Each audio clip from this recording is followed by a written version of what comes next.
Welcome back, everybody. I'll go by the name of CDK on the mic, the number one ranked HBCU host representing the illustrious North Carolina A&T, and I'll be a moderator as we talk about the brand new hit series, Soul of a Nation. Soul of a Nation is a new groundbreaking 6-part series on ABC focused on the Black American experience.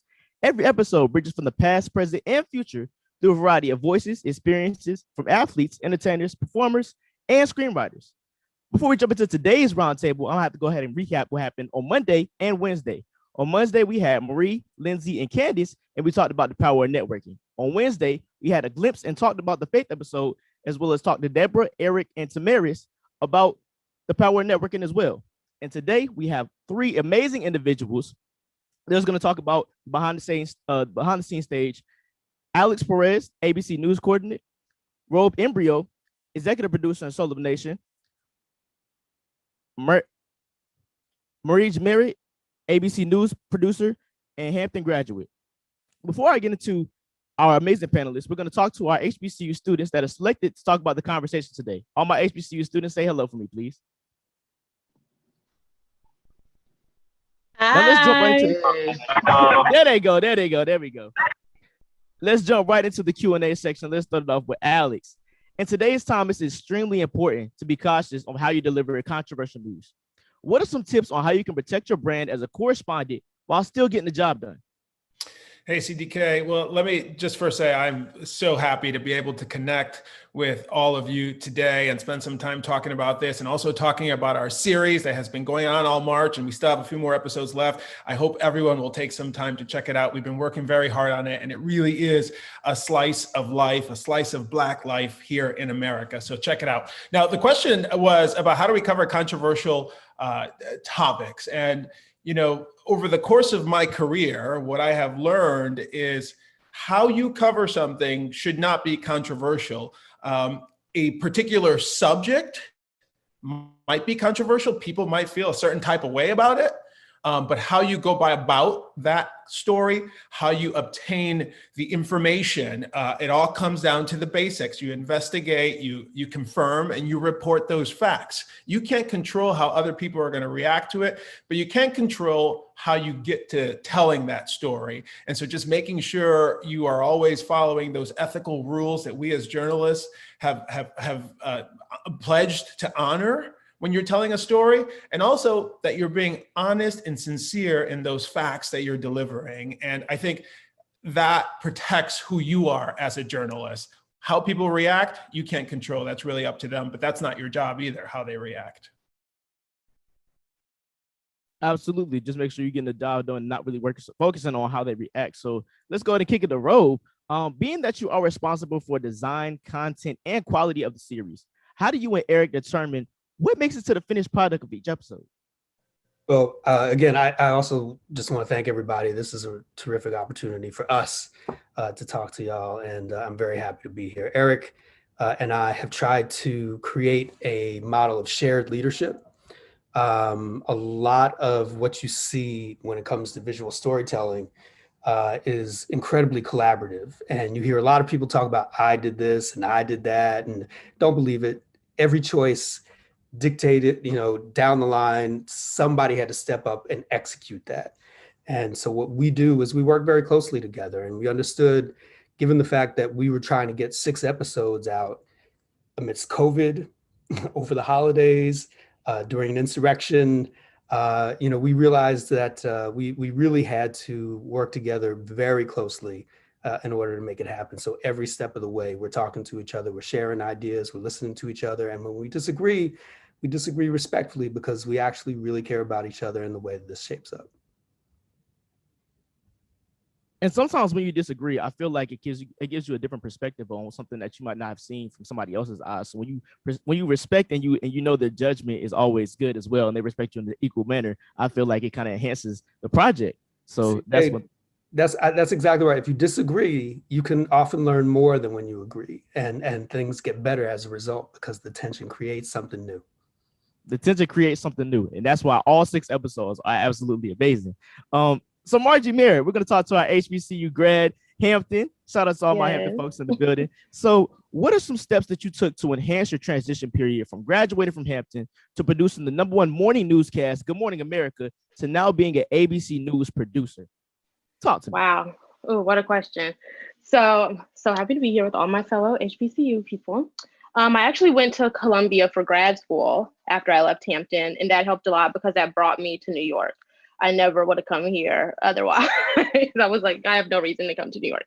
So I came to Columbia and I met a lot of people through like our recruitment process. I just kind of followed up and I kept in touch. After graduation, I had no job. And I was like, how did I go to Columbia, get my master's, and I have nothing? Like I just was not getting anything. All summer I'm in New York, no job. I packed up, went back home. My mom was like, I can't pay for you to be in New York. Still no job. I'm like, how do I have nothing here? But I kept following up. I like stayed persistent, kept with the contacts that I had met along the way. And eventually I was home for a month and they called me back and were like, okay, now we have something for you. Then I had to come back to New York and that's how I started at GMA.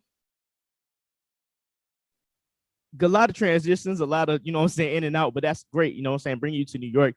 That's amazing because I know New York is one of the places that I really want to go to, but I know I wanted to ask that question because a lot of our students get into a situation where after graduation, they're looking ahead and they're like, okay, what's next for me? Especially graduating from an HBCU, you've been great. You've been surrounded by so many amazing people. Once you enter that real world, it's like, sometimes it gets scary. So definitely bring you to New York. We're going to kick it back to Alex, and Nigel is going to go ahead with our next question, talking about covering news on ABC.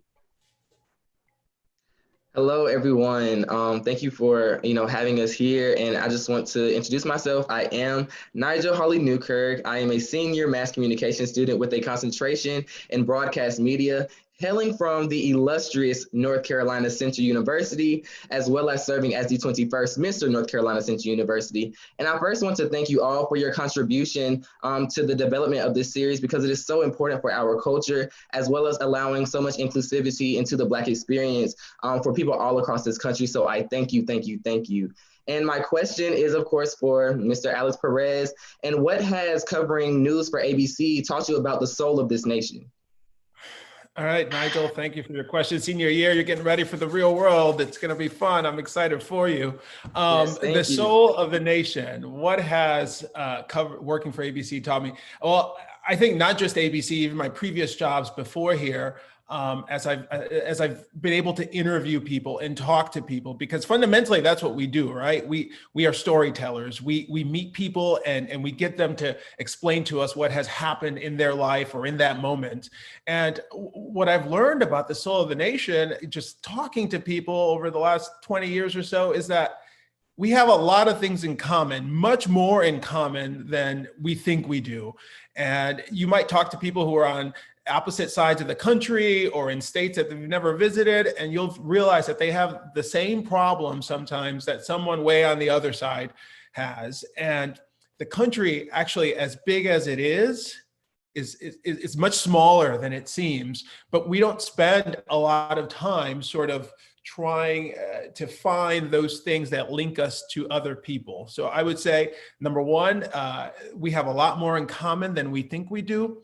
But number two, which is, I think, the thing that stays with me the most, is that we spend so much time trying to cover up and hide sort of the imperfect parts of us because we want everyone to see us as perfect. And what I've learned through storytelling, that it's the imperfect parts that people remember the most because they can connect to those parts. It's those things that you might be ashamed of, or those things that you think you didn't do well, or those moments where you had weakness. It's those things that make people connect. And going across the country, talking to people, there are a lot of those moments. And I think as journalists, part of our jobs is to sometimes ask the right questions that uncover those moments and get us all to really see each other's story in a way that we can relate to it, but also in a way that we're learning from other people. Thank you for that question, Nigel, and thank you, Alex, for that answer. Amazing answer. So from a king to a queen, we have Erica representing Morgan State. I'm about to ask you a question about covering Barack Obama's first campaign. So Erica, go ahead and take it away. Hello, everyone. My name is Erica Knox, a recent graduate of the Morgan State University with a bachelor's in strategic communication. I'm currently pursuing my master's at Columbia University. So, shout out to all of my Columbia students. And my question is regarding a groundbreaking moment in history, one that we're still seeing the fruits of its labor. So, what was it like covering the Obama campaign? I believe this question is for me too. What was it like? I'm in Chicago, and I was working in Chicago for a local station at the time when Barack Obama was just a state senator. And I can tell you, even back then, there was a certain spark. There was a sense of energy when he walked into a room. I remember I was covering a sort of mundane, run-of-the-mill story about a blood drive, and in walks in Senator Obama, and we're waiting for some other crews or a crew to show up. And so got to spend like maybe 10 minutes there just chatting with him. And this is way before, he took the national stage. And even in those 10 minutes that I spent with him at this blood drive center, you can sense that energy. You can feel that there was more to come for this man that was standing in front of me, that what he had to say was something that a lot of people were going to connect with. And as he started his campaign, a lot of it began here in the Chicago area and across the state. So we follow him around, and you can sort of see it take off everywhere. Every time he had a speech somewhere, you can see it organically come, and people who might not be interested wanted to come and show up just because they thought he might say something that could impact them or something that they might be able to relate to.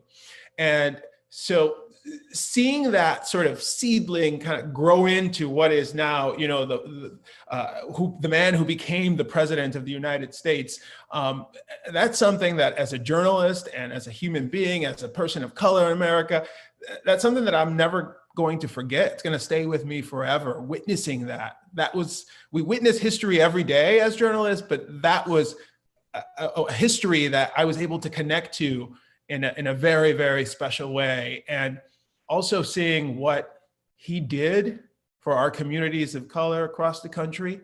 When you would go to certain neighborhoods and talk to people, there was a sense of hope. I mean, he ran on hope, and that hope really was spread throughout those communities. And that was a special time. It was a very special time. And as you said, we're still seeing the effects of his presidency now. And I feel, no matter how much time passes, we're going to be talking about President Barack Obama and what he's done. As journalists, we do witness history. Thank you, Erica. As journalists, we do witness history, but we also are creating history, and we're there every day for that. So I feel like that's an amazing part of the field of journalism. But we're going to go ahead and kick it a robe, and Marcus is going to ask you about the question of production. But also, my panelists, feel free to butt in on any question. Y'all are able to add anything onto this. Y'all are all creatives and collaboratives on this project, Soul of a Nation. So feel free to go ahead and jump in right after we ask the question to whoever the question was assigned to at the beginning. So if that makes sense, we get to go. All right, so go ahead, Marcus. First, I would like to start off by saying thank you for this opportunity. And hello, I am Marcus Nash, a recent graduate of Texas Southern University with a bachelor's in kinesiology. And my question is, when producing shows with important topics such as Soul of a Nation, how do you make sure that the integrity of the show is preserved?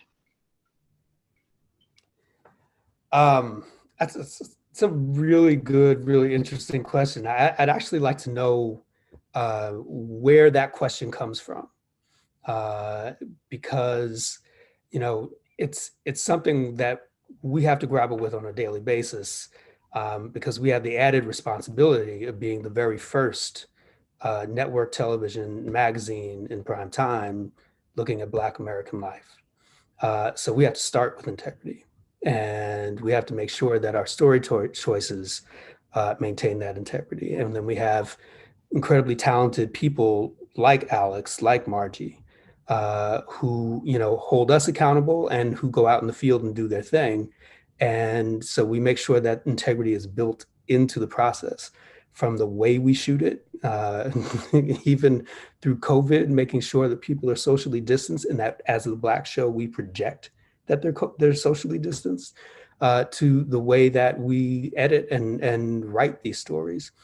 Integrity is the primary ingredient, really, in what we're doing. So that question is oddly right on the nose. I mean, that's exactly what we have to deal with on a daily basis.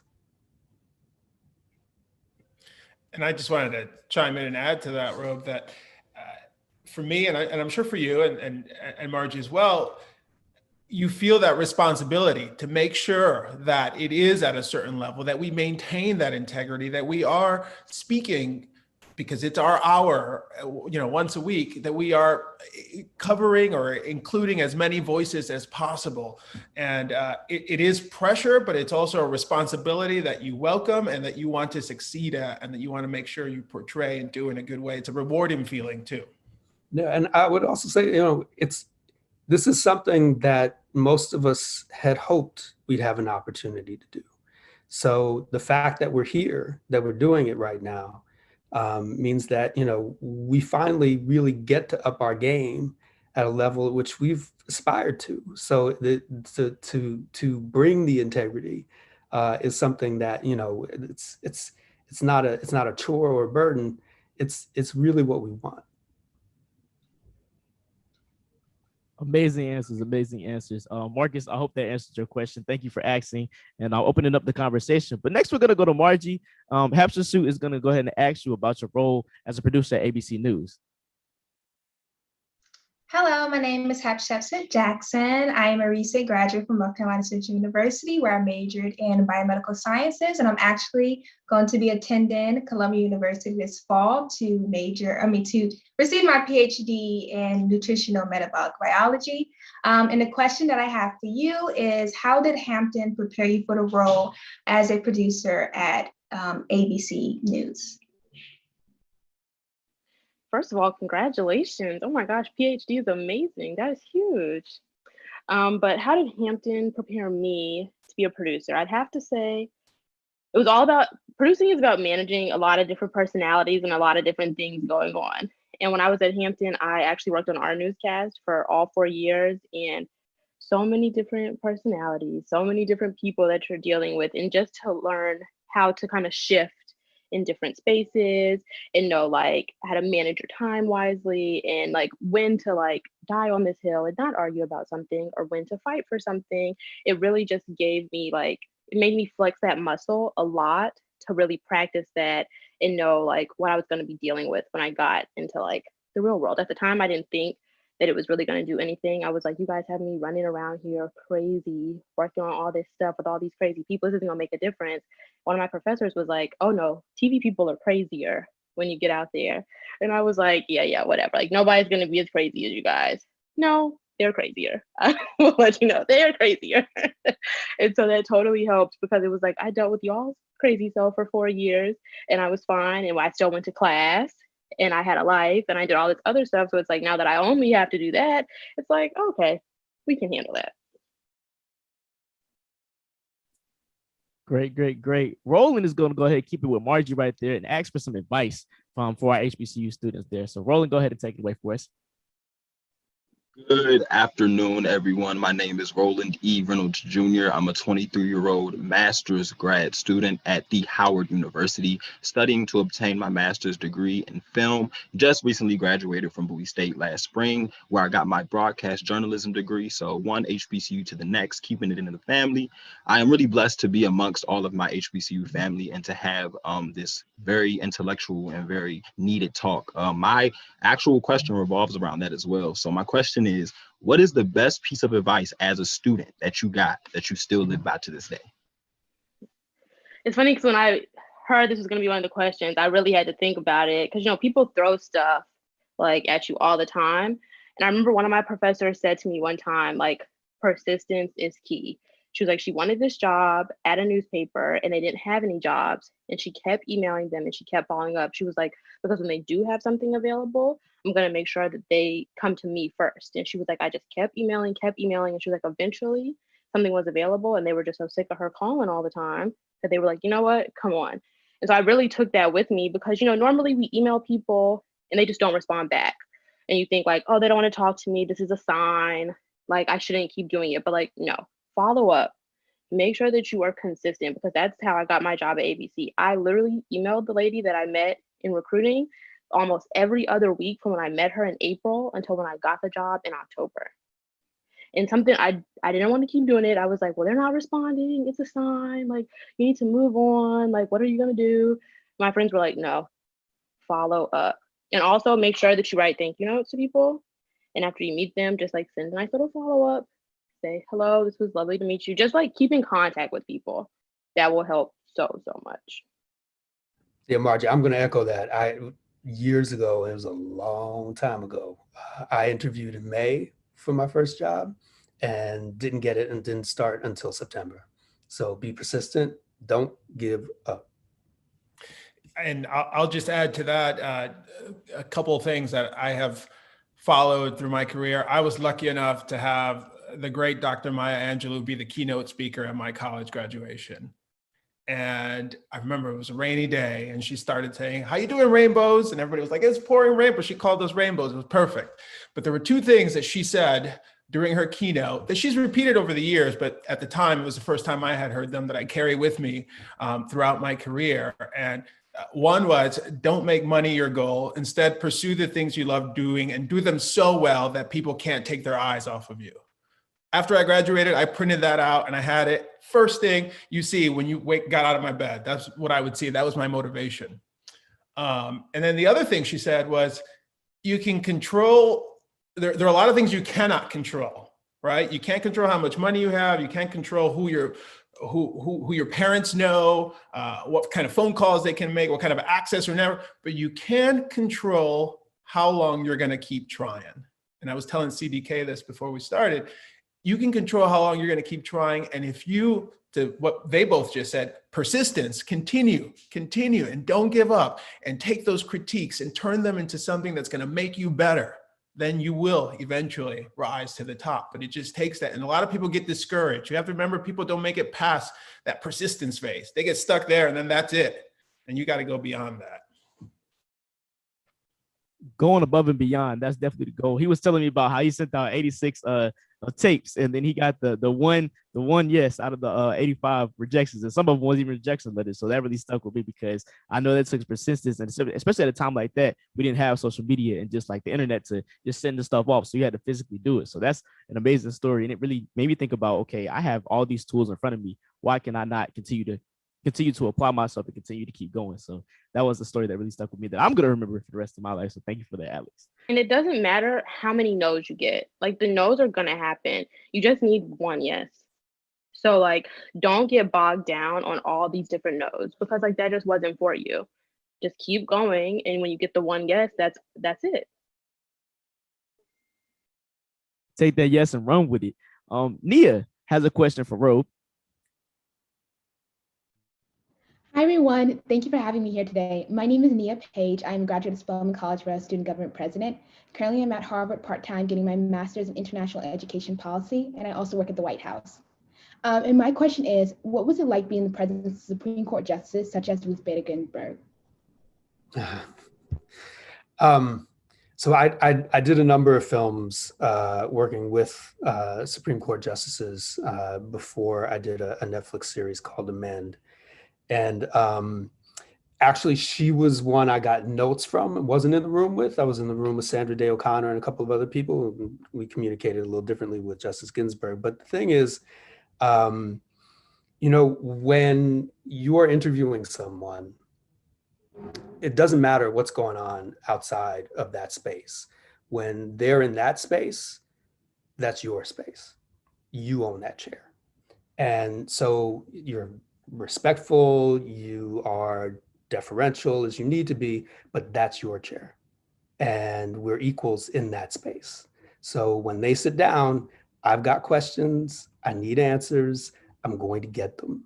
And everyone understands that that's the purpose for them being there. So Supreme Court justice, I've actually been more intimidated by everyday people than I have by Supreme Court justices, because Supreme Court justices, they know the game, but everyday people sometimes, you know, it takes a little bit longer, it takes a little bit more to get real answers, you know, from folks who you know, don't play the game or don't want to play the game. So I don't get intimidated by anybody because that's my chair. That's it. Thank you for that. Thank you, Robe. Now we have some additional questions for my HBCU students and alum. We're going to start the room with Trey, and then we're going to go to Deanna. And then after that, all my HBCU students, go ahead and raise their hand and just open up the questions to all the panelists, and whoever wants to answer that can take it away. So Trey, the floor is now yours. Good afternoon, everyone. I'm Trey Bowers, a recent graduate of Morehouse College, where I was student body president. Also, I work for JP Morgan Chase, and we be pursuing my master's in business administration from SMU Cox of Business in the fall.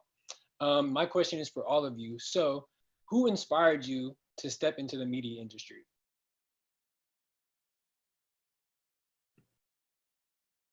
I can start first. You know, as a child, a very young child, you know how some people wake up and watch cartoons, some kids wake up to watch cartoons. I would wake up to watch the news, which was kind of odd, but my mom thought it was okay. It's not going to, you know, do any harm to him.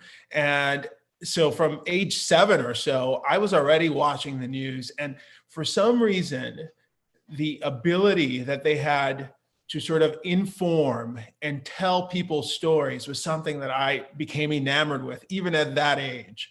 I just love this responsibility that sort of people rely on you to know what's happening, to investigate for them and to report back to them.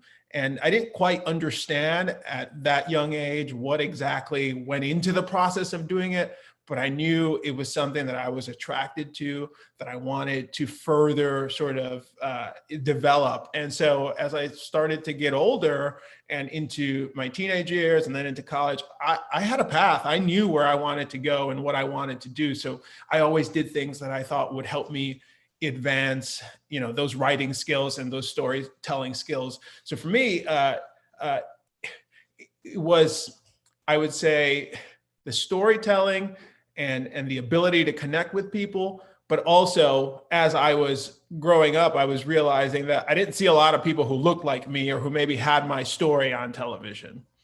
And so I thought, if I could make this work, then I'm sort of doing two things at once. And I made that my goal. And that's how it all kind of came together. Margie? Yeah, so my story is kind of similar to Alex's. I grew up watching the news all the time. Like my mom said, I used to ask to put on Peter Jennings. Who's asking for that? We watch, like in Atlanta, I'm from Atlanta originally. The ABC News comes on at like 6:30 and then NBC will come on at 7, so you can watch them back to back. And we literally watched like the morning news every single morning. That was just like the norm in our house. And so I never really looked at it as something that I wanted to do. I actually wanted to be Olivia Pope. So I was a strategic communications major. I was like, oh, this is like it for me. I'm going to be in Washington. No, that's not what happened. And I just worked on the newscast and did stuff like that because I enjoyed it, because that was just like how we were in our family. We're always reading something. We're very much up to date, always talking about current events. And that was just our conversation. And so I kind of came into it because I just enjoyed it so much. And it was different every day. I was like, I can't even imagine having to do the same thing every day. And so starting at GMA, it was like, this is wonderful because it's like, it's something completely different every day. You put your story to bed that day, you might not ever touch it again. And so I really just enjoyed the fact of like, I'm doing something that I love and it's different and it's new and people are really looking to us to see what's going on. So it's very exciting. Yeah, I'd say when I was little, my father was a print journalist for a while. And we grew up, you know, I would sit there and watch the evening news during dinner all the time. And then I saw Ed Bradley.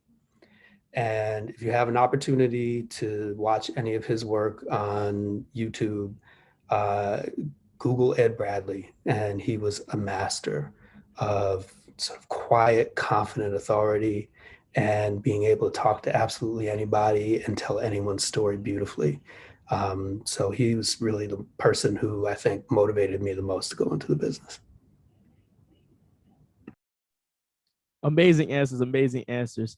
Thank you, Trey, for that question. And let's go ahead and kick it to Moses as he asks our panel of judges a question. Go ahead. Good afternoon, everyone. My name is Moses Kilpatrick, a recent graduate of Clark Atlanta University, where I obtained my bachelor's degree in speech communication, and now I'm pursuing my master's degree to become a speech pathologist. But moving forward, my question for you all today is, what is the most valuable skill a person needs to be a successful producer?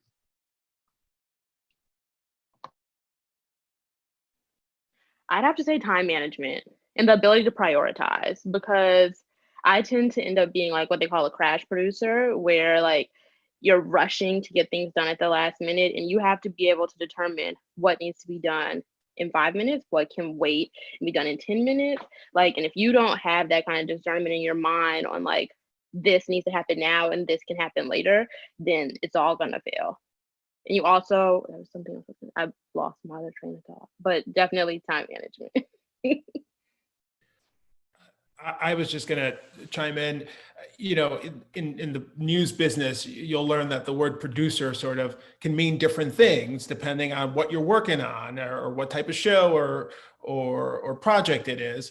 And for me, when I'm out in the field meeting people, in many ways, I feel like I'm producing this one element, this interview I'm getting, and I'm in charge of sort of how I want things to look and what I want to come across. And one of the problems I know I had to work on when I was like a baby journalist was that you spend so much time thinking about the questions and how you look and is this going to sound right and whatever, that you forget the most fundamental important skill that's going to really help you throughout your life. And that is to listen. Listen to what the people you are talking to are saying, because if you listen, that alone is going to help you generate questions, generate ideas, and make you form something that's going to be so memorable that nobody's going to forget it. And that applies to anything, any career. 1,000%, 1,000%. Listening is far and away the most important thing. And I would say the other thing that I think is really important, particularly in the role of producer, is just anticipation. You have to be prepared, you have to be ready for something, and you have to be ready for the thing that you thought you were ready for. It's not the thing that you actually need to be ready for, because things change all the time. But listening, oh my God, listen, yeah. Whatever will go wrong is gonna go wrong.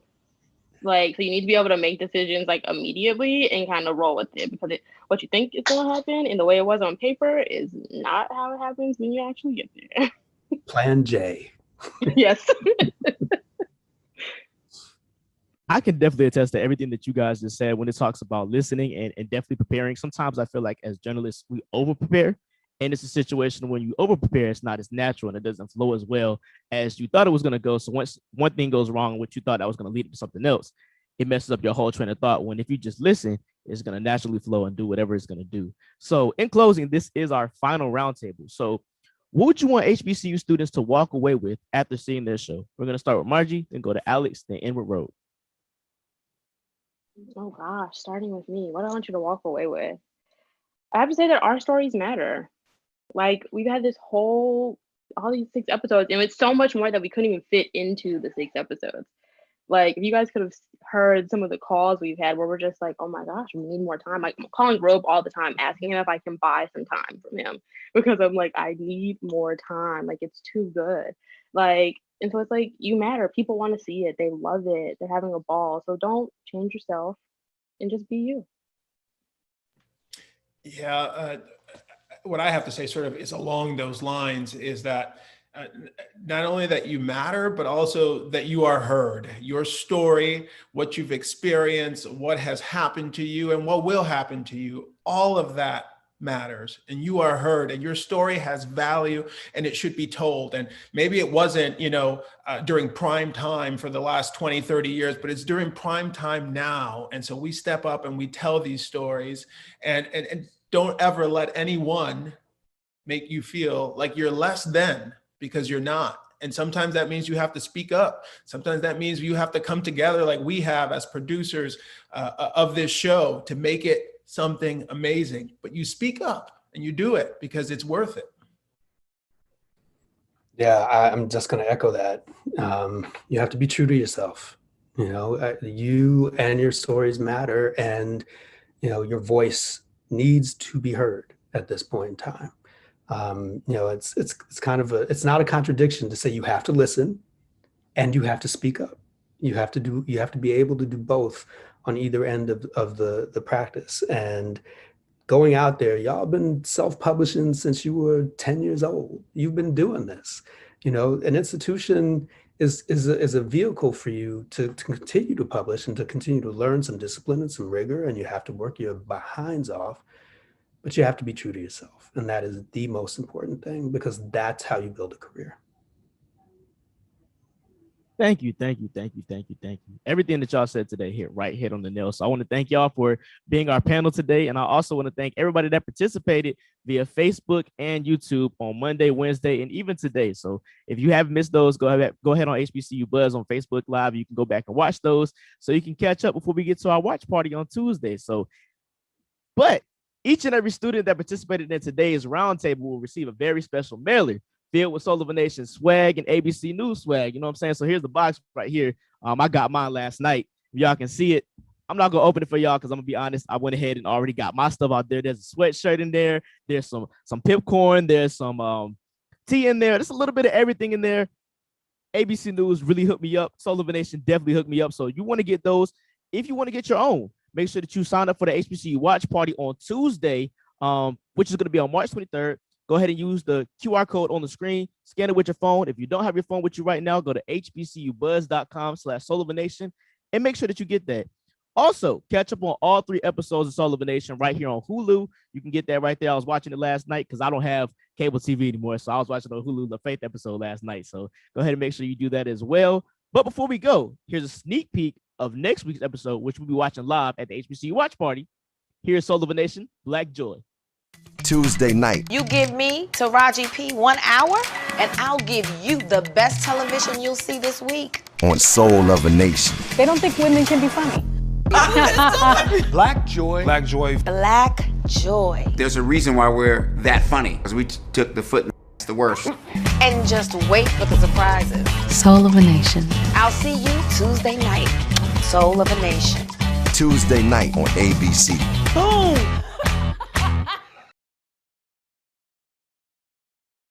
Y'all know we love Taraji, so make sure y'all tune in on Tuesday. I'm CDK on the mic. Thank y'all. Thank you. Thank you for having us. Thank you. Hello, everyone. My name is Christopher Jones. I'm an entertainment and recording industry management major from Texas Southern University. We spoke a little bit earlier